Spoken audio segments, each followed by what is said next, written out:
This is not spirituality, this is occult. Is that possible? Hanuman becoming small, big, very much possible. Somebody left his body here in some safety, let's say became an eagle and flew for some time. So these are not just stories, it is very much a possibility.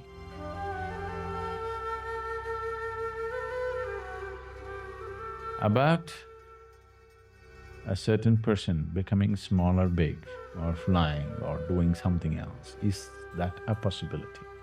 Very much a possibility, very much a reality. It was very much prevalent in this country, in this culture, but it was looked down upon.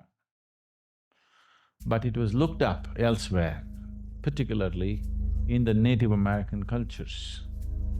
There is a whole tradition of shamanism where it is…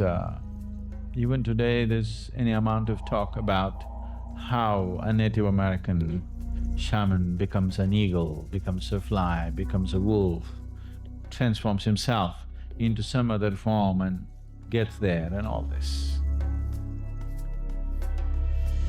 So these are not just stories, it is very much a possibility that one can transform his form if he wishes to.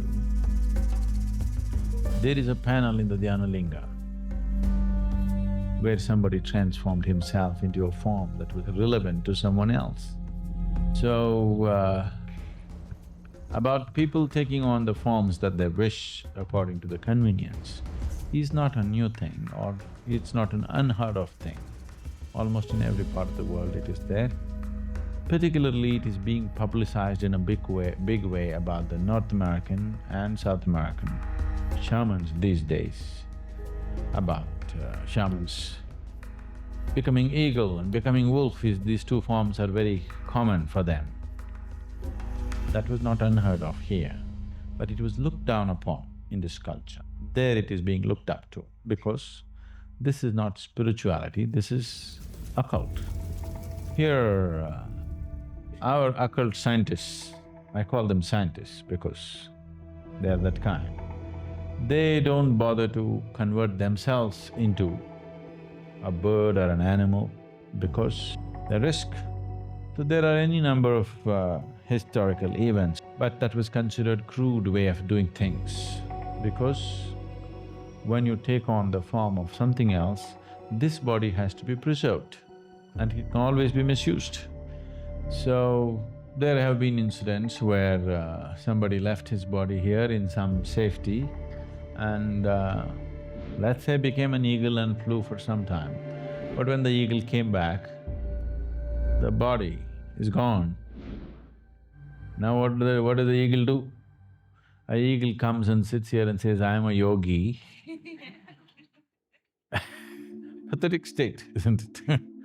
Because you cannot fly, you think being an eagle is a big thing. Being an eagle is not a big thing. Though he flies high, he's only looking down all the time. It's better to sit here and look up rather than go up and look down. Here, the occult scientists evolved other kinds of methods. That is, they themselves do not take on other forms. They pick other forms and make the forms work in a certain way.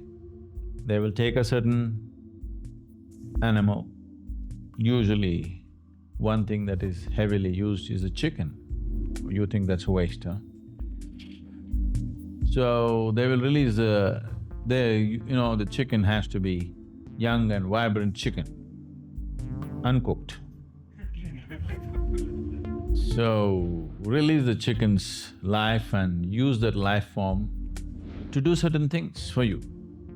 Rather than you taking on the chicken's body, you make that chicken do things controlled by remote-controlled chicken, all right? A remote-controlled chicken is better than you becoming a chicken, isn't it? Because you becoming a chicken, there is a risk. You left your body and you went out as a chicken and tried to do something and you've become somebody's tandoori. So, they evolved better, more sophisticated methods to deal with the same things. Is that possible? Hanuman becoming small, big, very much possible.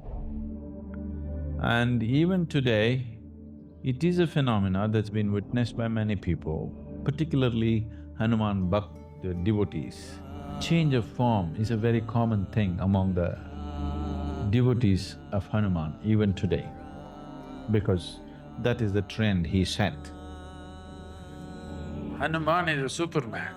A little bit of tail and facial features, the rest is Superman. He is a Superman.